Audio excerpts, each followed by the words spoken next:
First, it appears to be the biggest election and presidential spying scandal in the history of this great country. I'm going to go through this slowly because without a doubt, unequivocally, the Trump campaign, their transition team, even the Trump White House, meaning the president, was spied on by the Clinton campaign. It is far worse than what we have known till now, and we've reported on this now for 3 years.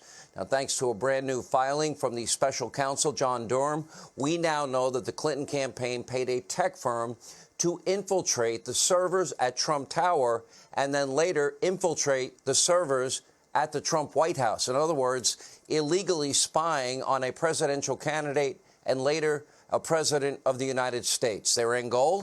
Fabricate evidence that President Trump was a Russian asset or a Russian stooge of some kind. But make no mistake, this is far worse than Watergate. So let's go through this step by step. Let me refresh many people's memories. Maybe you don't have a reference point of Watergate. The Watergate scandal involved associates that were linked to the 1972 Nixon re-election campaign. These associates, they broke into DNC headquarters at Washington, D.C.'s Watergate office building. They stole campaign documents. They attempted to bug phones. In the end, 69 people were indicted, 48 people were convicted, and Richard Nixon ended up resigning in disgrace for his part in the cover-up of this. Now, of course, business is conducted a little differently in 1972 versus, 2016 when this all went down. In the age of the internet, you don't need to break into a building to steal your opponent's information. You just need access to their server. And that is exactly what the Clinton campaign did. But here's where this is even worse than Watergate. Not only did they hack into the opposing campaign and steal material, like in the case of Watergate, but then they hacked into the office of the president of this great country, according to Durham's blockbuster filing late Friday. Now, this is something maybe we would expect from Russia, China, Iran, North Korea, not an American political campaign. And clearly the Clinton machine was willing to do anything and everything, legal and illegal, to win an election. And when that didn't work, to then smear and destroy the guy that legitimately won that election.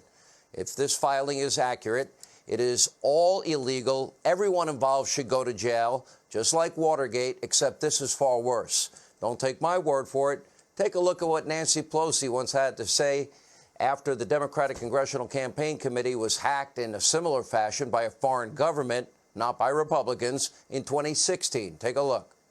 In terms of the presidential campaign, this is an electronic Watergate. This is an electronic Watergate. This is a break-in. This is a break-in. And I think that we have to recognize what is happening here.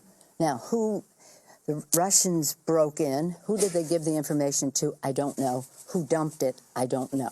But I do know that this is a Watergate-like electronic break-in. Oh, Nancy's right that Hillary Clinton's campaign was involved in an electronic Watergate. But now, surprise, surprise, Nancy is totally, completely, utterly silent about Durham's revelations. So is the Biden administration. Now, the executive office of the president was surveilled, but the White House can't be bothered to answer one single question about it. Maybe that's because Biden's national security advisor, that guy right there, Jake Sullivan, he is at the center of this entire scandal. And here's where the story takes yet another turn. Stay with us. After infiltrating the servers at the Trump Tower and the executive office of the president and spying on her opponent and then the president, the Clinton campaign found no evidence in any form or fashion that Trump was a Russian asset. So they just fabricated all of this out of thin air. Jake Sullivan was a senior policy advisor for Hillary Clinton in 2016, propagated a bogus story about Trump's secret line to Russia. Naturally, Sullivan's wife, just to make it even more interesting, works for the Attorney General of the United States, Merrick Garland, who oversees the Durham probe. She would need to recuse herself. He would need to recuse her immediately. She should have done this on day one. Republicans need to demand that the AG in this case takes her off anything involving the Durham investigation immediately. Jake Sullivan, he needs to now answer questions about his role in the Clinton campaign's illicit activities as of now. In other words, what did he know? What did Hillary know? When did they know it? Now, Mitch McConnell, by the way, where are you in all this? is spying on a president and presidential candidates. Is it okay with everybody in Washington? Think about what we knew before this filing of John Durham and what we've known for a long time and what we spent nearly 3 years investigating right here on this show. We knew about Christopher Steele's debunked, dirty Russian misinformation dossier bought and paid for by Hillary Clinton.